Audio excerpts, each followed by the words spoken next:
로마서는 우리가 매우 잘 알고 있는 것 같습니다. 왜냐하면 기독교에서 특별히 종교개혁 이후에 개신교라고 하는 것에서는 이 로마서가 커다란 전환점이 되었고 근간이 되고 있기 때문입니다. 그래서 심지어는 구교라고 하는 캐톨릭과 개신교의 흐름을 갈라놓는 중요한 잣대로 로마서가 사용이 되고 있습니다. 뿐만 아니라 유대교와 기독교와의 이제 갈림길로 놓았던 것도 로마서의 역할이 크다는 것을 우리는 인정하지 않을 수가 없습니다. 왜냐하면 사도행전 다음에 로마서가 배치되었다는 것 자체가 많은 사도들을 제끼고 우선시하게 되는 것은 그만큼 이 바울의 이 믿음과 그리고 예수 그리스도의 십자가의 복음이 얼마나 중요한지를 나타내고 있습니다. 우리가 이미 여러 차례 살펴본 바와 같이 서론에 해당하는 것이 로마서 1장 1절부터 시작해서 바로 15절까지였고 그 다음에 16절과 17절은 서론이 끝나서 이 로마서 전체의 주제가 되는 복음에 대해서 정의를 내리고 있습니다. 그리고 나서 18절부터 다시 본론에 들어가게 됩니다. 물론 이 본론에 들어가는 18절도 그 본론의 서론 부분에 해당할 수가 있습니다. 18절부터 1장 마지막 절까지는 모두가 다 하나님의 진노하심 속에 놓여 있다라고 이야기하면서 유대인뿐만 아니라 그리고 헬라인이나 이방인 모두에게도 하나님의 진노가 하늘로부터 내려왔다라고 선언을 하고 있습니다. 그리고 나서는 28절 이후에 나타나는 내용을 통해서 구체적으로 그 죄악상이 무엇인지를 구체적으로 열거를 하고 있습니다. 그리고 나서 2장 1절에 그러므로라고 이야기를 하게 됩니다. 지금까지 1장에 악덕목덕들이 나왔습니다.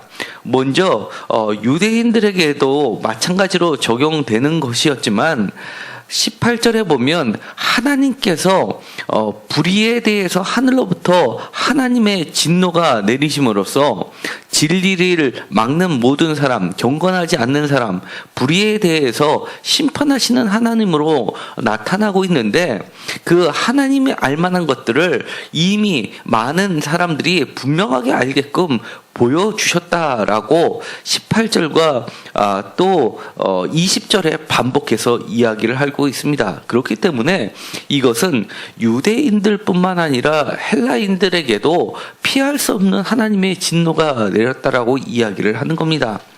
그리고 구체적으로 여러 가지 악덕 목록들이 나오게 되는데 29절에 모든 불의해서 추악부터 시작하던 모든 악행의 요소들이 사실은 그 전에는 21절에 나와 있는 것처럼 하나님을 제대로 알지 못하는 것에서 비롯된 가지라는 것을 보여주고 있습니다.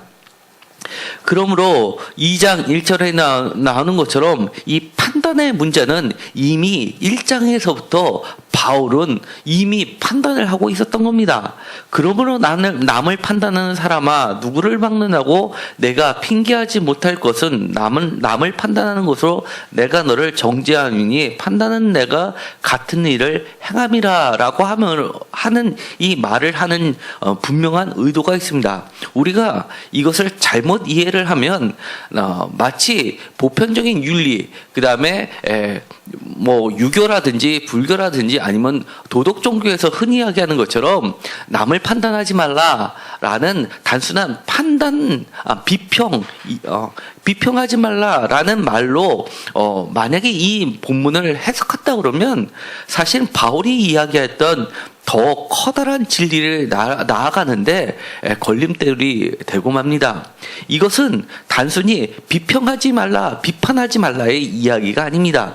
이미 1장에서 봤던 것처럼 바울은 여러 가지를 판단하고 있었습니다. 왜냐하면 우리는 끊임없는 판단 속에 살아가고 정말 이것이 옳은 것인지 그르는 것인지 하나님 앞에 올바로 가는 것인지 아닌 것인지를 날마다 판단하고 평가해야 하지만 우리가 바로 갈 수 있기 때문입니다. 유대교라는 것, 율법이라는 것, 더 나아가서 율법이 구체적으로 지시하고 있는 것, 먹어라 먹지 말라, 교제하라 교제하지 말라, 선을 행하라 구제하라, 기도는 어떻게 하라 라는 구체적인 행위 자체 모두가 사실은 판단이 끼어 있습니다.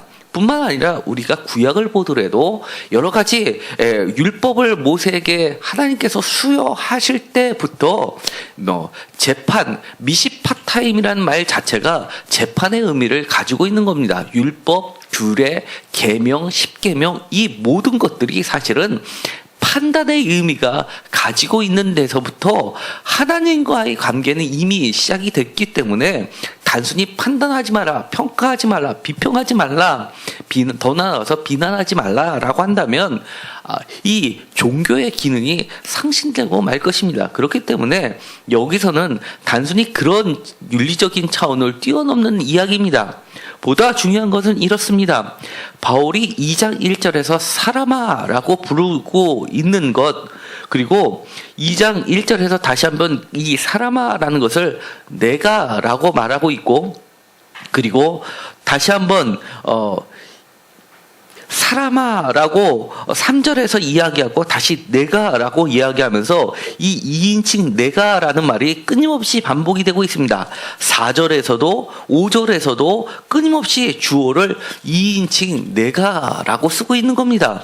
이것은 바로 1장에서 그 전에 이야기했던 것들이 그들이라는 3인칭으로 사용됐던 3인칭 복수와는 확연히 다른 인칭을 사용하면서 이 새로운 논법으로 발전되고 있음을 보여주고 있습니다.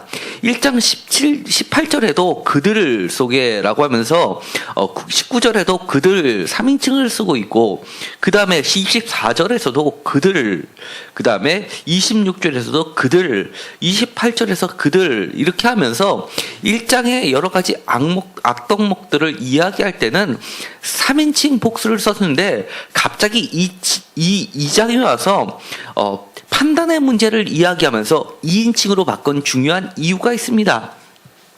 그것은 어떤 구체적으로 적용하는 문제에 들어가기 때문에 그렇습니다. 이 율법과 판단의 문제는 단순히 막연한 추상적인 것이 아니라 구체적으로 너와 하나님의 관계에서 비롯된 중요한 것이라는 겁니다. 하나님이 너에게 준 것이지 하나님이 남에게 사용하라고 율법을 준 게 아니라는 겁니다. 그렇기 때문에 이 사람아라는 거하고 더 나아가서 비교하는 게 2절에 바로 하나님의 심판이 있는 것입니다. 사람아는 다시 말해서 내가 2인칭에 해당한다면 이거와 비교하는 게 2절에 있는 하나님, 그 다음에 다시 3절에서는 너와 하나님의 심판을 비교하고 있고, 그리고 3절에서도 마찬가지로 내 고집과 회개하지 않은 마음을 곧 하나님의 의로우심 심판과 비교하고 있습니다. 그래서 다시 한번 6절에서도 하나님과 각 사람, 1절에 있었던 사람아라고 불렀던 것하고 비교를 하고 있는 겁니다. 그렇기 때문에 이 철저하게 이 심판의 문제, 판단의 문제에 있어서는 이 바울이 강조하고 있는 것은 바로 하나님과 너와의 관계가 올바르게 형성되고 있는지를 묻고 있는 겁니다. 율법을 누구한테 주었냐는 겁니다. 율법을 왜 주었냐라고 하는 겁니다. 율법이 하나님으로부터 나왔다라고 하는 것은 유대교에서 인정하고 있는 겁니다. 또한 그것은 바울도 인정하고 있는 겁니다. 율법이 하나님으로부터 나왔기 때문에 율법은 선하다는 겁니다. 그런데 문제는 그 선한 율법이 사람이 그것을 하나님과의 관계에서 제대로 사용하지 않는 전적인 타락한 인간 때문에 그것이 잘못 사용되고 있다는 겁니다. 한마디로 이중잣대로 적용되고 있기 때문에 문제가 발생할 수밖에 없다는 것을 이야기하는 겁니다. 그러므로 나를 남을 판단하는 사람아라고 하면서 이 사람의 속성이 자기 자신의 율법을 들여대면서 좀 더 나를 회개하는 데 사용하고 나를 하나님 앞에 맞추려는 데 사용하는 게 아니라 남을 판단하는 데 사용했다는 사람, 그 사람이 결국은 하나님 앞에서 핑계하지 못한다는 겁니다. 왜냐하면 남을 판단하는 것으로 내가 너를 정죄함이나 판단하는 내가 같은 일을 행하기 때문에 하나님의 의로운 심판이 진리대로 이루어질 때 너는 진노를 받을 수밖에 없다라고 이야기를 하는 겁니다. 바로 이 하나님의 심판이 진리대로 된다라는 표현은 다시 이야기해서 22절에 이야기하면 율법으로 말미암아 심판을 받으리라라는 말하고도 유대교 입장에서는 같은 말입니다. 왜냐하면 그들에게 있어서는 하나님은 진리이고 진리는 율법이고 율법은 곧 하나님이라고 그들은 믿었기 때문에 율법으로 말미암아 심판을 받는다는 것은 진리대로 심판을 받는다는 것을 전제하고 있습니다. 그런데 그 중요한 것이 바로 하나님의 인자하심과 용납하심이라는 겁니다.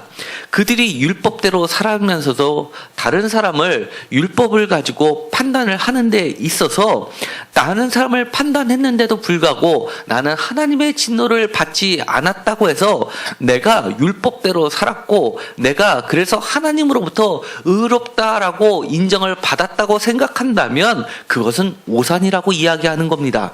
왜냐하면 그 다른 사람과 나 사이에 있어서 다른 사람에게 더 높은 잣대를 디밀어 대고 나에 대해서는 약한 잣대를 들이댐으로써 내가 현재 진노를 받았지 않기 때문에 하나님으로부터 인정함을 받고 의롭다라고 생각하는 것 자체가 착각이라는 겁니다. 왜냐하면 하나님은 사람을 외모로 보시지 않는다고 이야기하기 때문입니다. 11절 이는 하나님께서 외모로 사람을 취하지 아니하심이라 라고 합니다. 이 말은 매우 오래된 전통을 가지고 있습니다. 사람을 외모로 본다는 것은 하나님의 얼굴을 사람에게 돌린다는 뜻이고 하나님의 얼굴을 사람에게 향한다라는 것과 시편에서 다윗이 끊임없이 기도했던 것, 내가 주께 얼굴을 향하고 주께서 내게 얼굴을 향해라라는 서로의 얼굴을 향한다는 것은 쉽게 말해서 나를 봐주십시오라는 면피의 요소가 들어가 있는 겁니다. 그런데 이 면피가 되지 않는다는 겁니다. 왜냐하면 하나님은 외모로 취하지 않고 그 마음을 감찰하시는 은밀한 것까지도 드러내시는 분이기 때문이라는 겁니다. 하나님께서 그동안 진노를 내리시지 않았던 이유는 너희들이 옳아서가 아니라 하나님의 인자하심 때문이고 하나님이 그렇게 길게 참으시는 것은 심판을 연기하시는 것은 바로 5절에 있는 것처럼 내 고집과 회개하지 아니하는 마음을 바로 진노하시려는 것이 아니라 4절에 있는 것처럼 길게 참으심으로써 용납하심으로써 회개를 풍성하게 하시려는 하나님의 그 크신 선하심이 있는데 그것을 멸시하고 있다는 것 때문입니다. 그렇기 때문에 바울에게 있어서는 이 율법은 선하고 하나님으로 나왔던 속성임에는 분명합니다. 그러나 분명하게 바울은 이 율법이 타락한 사람으로 인해서 결코 하나님의 그 원하시는 데까지 달아들지 못하고 있다고 선언해 버리는 겁니다.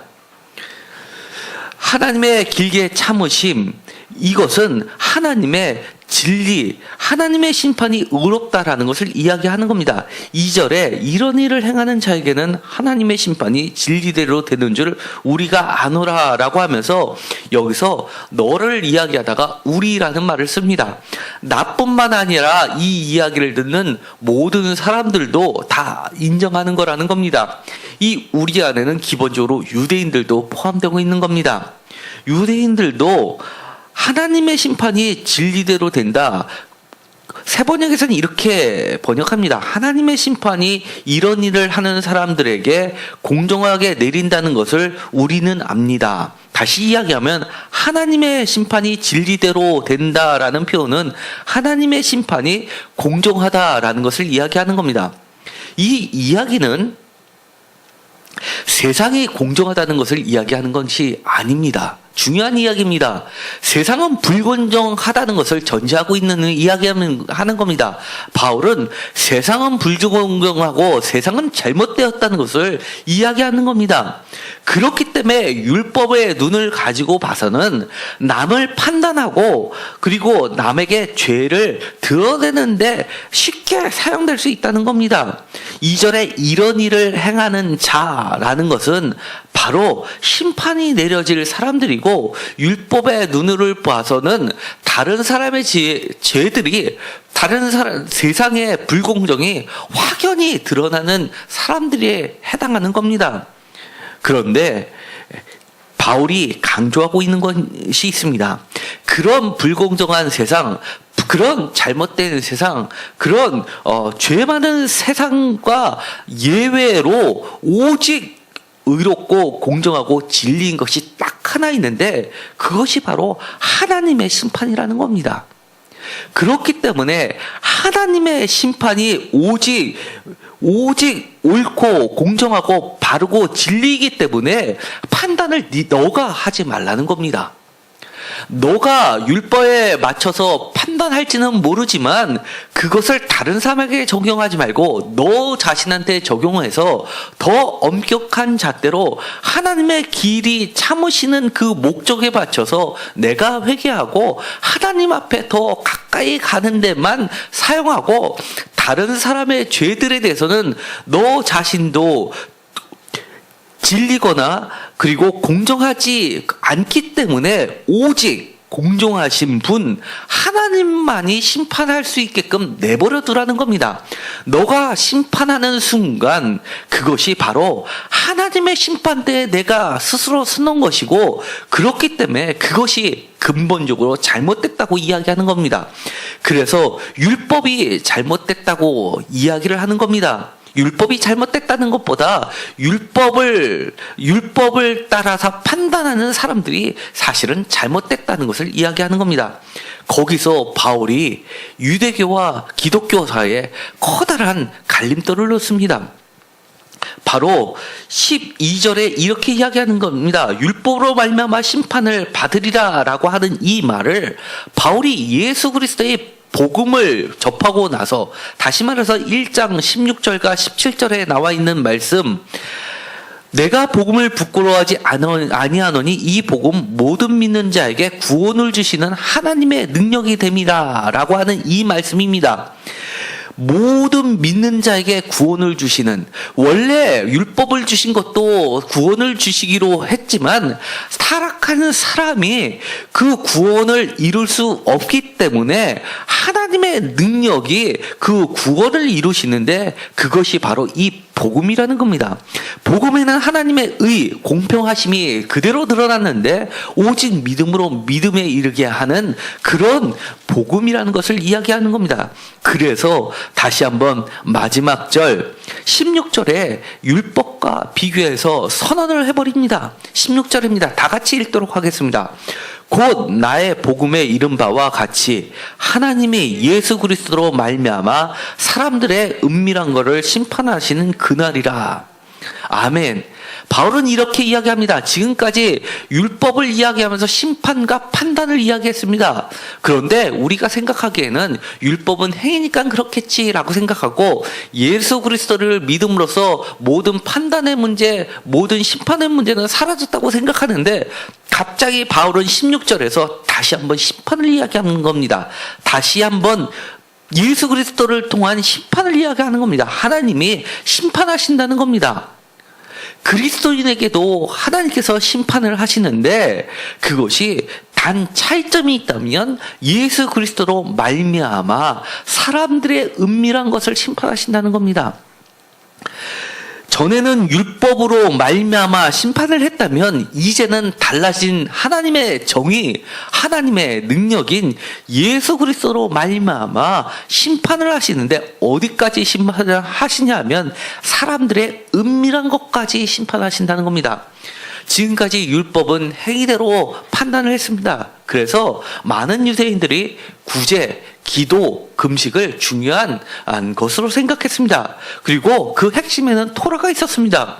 그런데 13절에 보면 이렇게 이야기합니다. 하나님 앞에서는 율법을 듣는 자가 의인이 아니요. 율법을 듣는다는 쉐마 이스라엘아라고 하는 쉐마라는 것하고 통하게 됩니다. 토라는 가르치지만 배운다의 뜻도 있고, 배운다라는 것은 율법을 듣는 것이고, 듣는 것은 곧 쉐마 이스라엘아라는 그 중요한 문구에는 행함이 강조되고 있습니다. 그러니까 유대인들에게 있어서 듣는 것은 곧 순종, 듣고 따르는 것이 행함이 들어가 있는 것이지, 듣기만 하는 것은 결코 토라라고 하지 않습니다. 그런데 13절에 이렇게 이야기합니다. 하나님에서 율법, 토라는 듣는 것이 아니라 토라를 행하는 자라야 의롭다 하심을 받는다. 토라의 율법의 원래의 성격을 드러내고 있습니다. 그런데 갑자기 이 토라를 행함에 있어서 실패했다고 선언해버리는 여러 가지 이유들이 있습니다. 남을 판단하는 사람들을 보면 대체적으로 정말 누가 보더라도 의로운 사람들이 있습니다. 율법을 그대로 순종하는 사람들이 있습니다. 철저히 지키는 사람들이 있습니다. 그럼에도 불구하고 바울은 그런 사람들조차도 실패했다라고 이야기하는 겁니다. 왜냐하면 마음에 깊숙한 것을 지키지 않았기 때문이라고 합니다. 왜냐하면 이 세상 모든 것은 의롭지 않은데 그 이유가 내가 의로운 행위를 하면서 그것으로 포장은 하지만 그 속에 감춰져 있는 은밀한 것은 사실은 드러날 수밖에 없다는 것을 이야기하는 겁니다. 예를 들어서 율법에는 이런 것들이 있습니다. 사람을 죽였어도 무조건 살인죄에 해당하지 않고 하나님께서 판단의 근거를 합니다. 의도가 있었냐, 의도가 없었냐에 따라서 속건자, 속죄죄를 들고 배상의 책임이 달라집니다. 의도를 가진 것으로 한 사람은 반드시 죽여야 되지만 의도를 가지지 않은 사람은 용서를 해줍니다. 그런 것처럼 하나님 입장에서는 마음에 감춰져 있는 것이 중요합니다. 더 확대돼서 이야기하면 내 의도는 저런 사람을 악하게 하려고 어떤 꾀를 냈습니다. 그런데 그것이 결론적으로 그 상대방을 오히려 전화위복을 시켜서 좋은 일을 만들어 했다라고 칩시다. 그러면 그것은 좋은 일이 되는 게 아니라 하나님 앞에서는 악한 일이라는 것을 이야기하는 겁니다. 사실은 우리는 세상에 살면서 이런 일을 많이 경험합니다.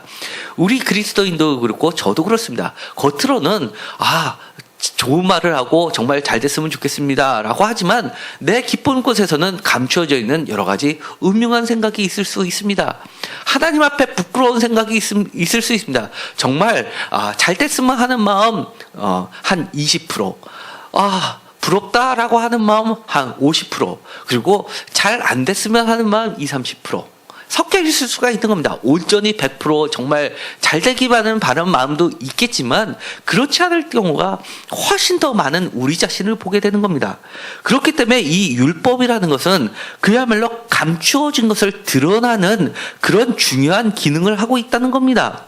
그렇기 때문에 율법이라는 것은 감춰져 있는 것을 드러내는데 하나님은 사용하고 계셨다는 겁니다. 그렇기 때문에 너희들이 판단하는 그 판단이 의로울 수가 없다는 겁니다. 겉으로 드러난 행위만을 가지고 판단했기 때문에 사람들을 판단할 때 저것이 죄라고 하지만 사실은 그 사람이 정말 좋은 의도를 가지고 열심히 했는데 최종적으로 그렇게 안 좋은 일로 바뀌었다 하더라도 하나님은 그것이 좋은 일이라고 인정해 주실 수 있는 분이기 때문에 하나님만이 정의롭고 공정하다고 진리라고 이야기하는 겁니다. 그러나 이 율법의 행위라고 하는 것은 겉으로 드러난 것 말고는 판단할 수 있는 것이 없기 때문에 그 자체를 판단하는 자리에 사람이 가서는 안 된다는 것을 이야기하고 있는 겁니다. 그런데 그것까지는 좋은데 갑자기 복음을 이야기하면서 다시 한번 심판을 이야기하는 겁니다. 16절입니다. 곧 나의 복음에 이른 바와 같이 하나님이 예수 그리스도로 말미암아 사람들의 은밀한 것을 심판하시는 그날이라. 여기서도 마찬가지로 하나님의 심판이 있는데 다만 차이점이 있는 것은 예수 그리스도의 근거로 해요. 말미암아라는 것은 근거를 이야기하는 겁니다. 쉽게 말해서 우리가 재판을 할 때 재판장이 판결을 내릴 때 근거로 쓰는 법들이 있습니다.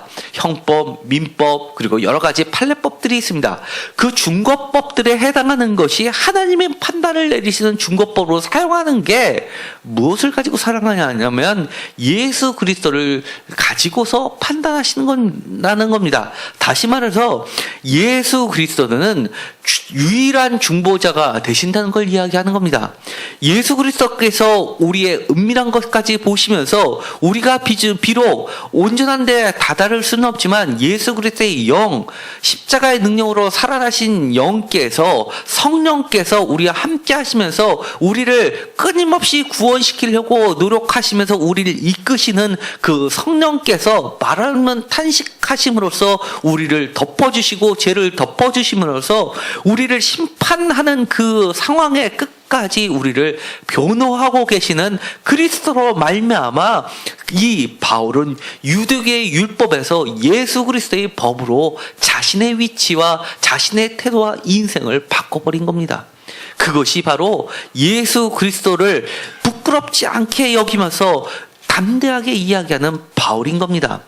그래서 최근에는 이 바울 신학을 연구하는데 과거에는 유대교와 율법을 동일시하고 그 다음에 율법과 대립되는 가운데 바로 믿음을 두었습니다. 그것이 루터의 종교개혁에 근거를 두었다고 하면 그러나 요즘에는 제3의 새로운 시각들이 발전됩니다.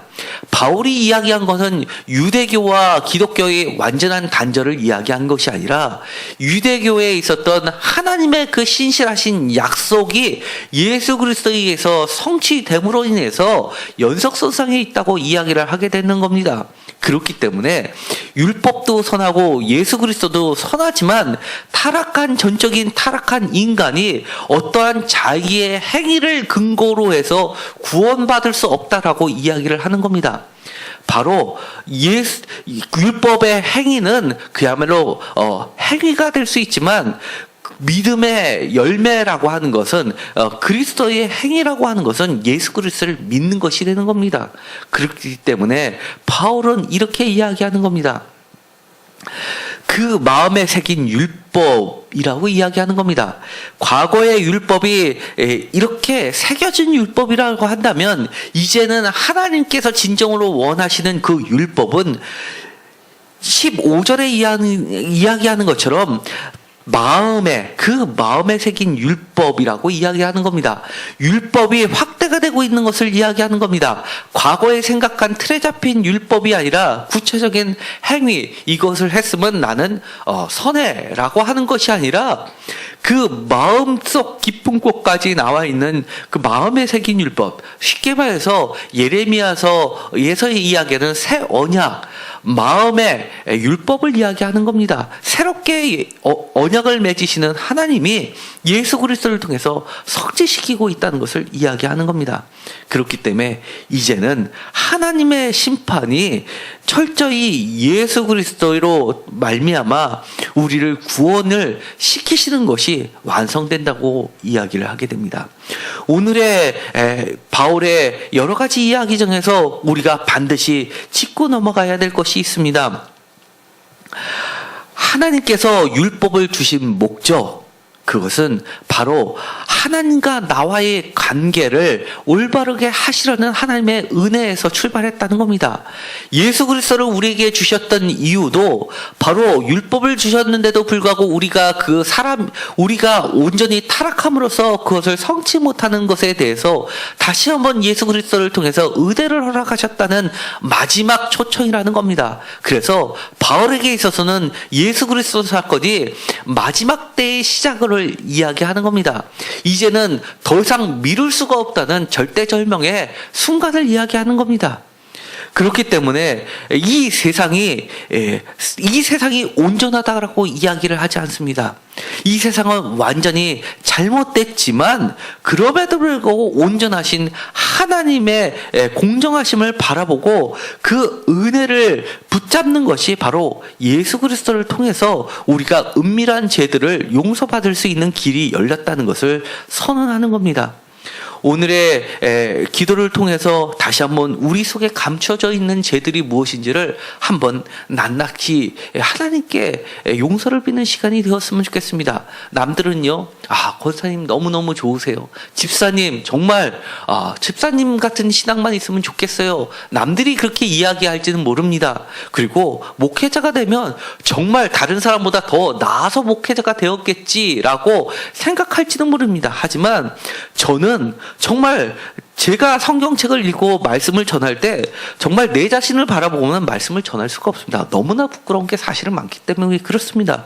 그럼에도 불구하고 오늘도 말씀을 전하면서 이 말씀에 의거해서 정말 이 말씀이 다른 사람에게 주는 것이 아니라 오늘 이 장에서 이야기하는 것처럼 남을 판단하는 사람아 내가라고 하면서 하나님이 나에게 주셨던 말씀이라는 것을 다시 한번 깨닫고 내 속에 감춰져 있는 것을 주님 앞에 그리고 하나님 앞에 낱낱이 내려놓게 초청하시는 말씀이라고 받아들이고 한 걸음씩 더 나아가기를 바라는 마음에서 말씀을 전합니다. 여러분들도 기도하시면서 그 은밀한 것을 주님께 내어놓으시면서 하나님의 인자하심과 그 사랑하심에 호소하게 되기를 간절히 소망합니다. 기도하고 마치기로 하겠습니다. 하나님 감사합니다. 유대교를 믿었던 사람들이 먼저는 이라는 여러 가지 말로 여러 가지 하나님의 특권이 주어졌습니다. 그런데 그들이 거기에서 멈추고 그 선하신 하나님의 목적을 잊어버리고 그것을 자신의 특권처럼 내세웠습니다.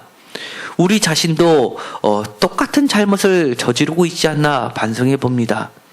내 속에 은밀히 감춰져 있는 것, 겉으로 드러났을 때는 정말 믿음이 좋고 정말 바르게 사는 것 같지만 내 속에 감춰져 있는 은밀한 것들을 감찰하시는 하나님 앞에서 우리 죄를 내어놓고 용서 구하는 시간이 되게 하여 주옵소서. 우리는 할 수 없습니다. 그러나 예수 그리스도를 통해서 하나님의 공정하신 하나님의 진리가 드러나셨기 때문에 그 능력을 의지하고 우리가 주님께 나아갑니다. 저희를 용서하여 주시옵시고 영원한 생명으로 이끌어 주시옵소서. 예수 그리스도의 이름으로 기도드렸습니다. 아멘.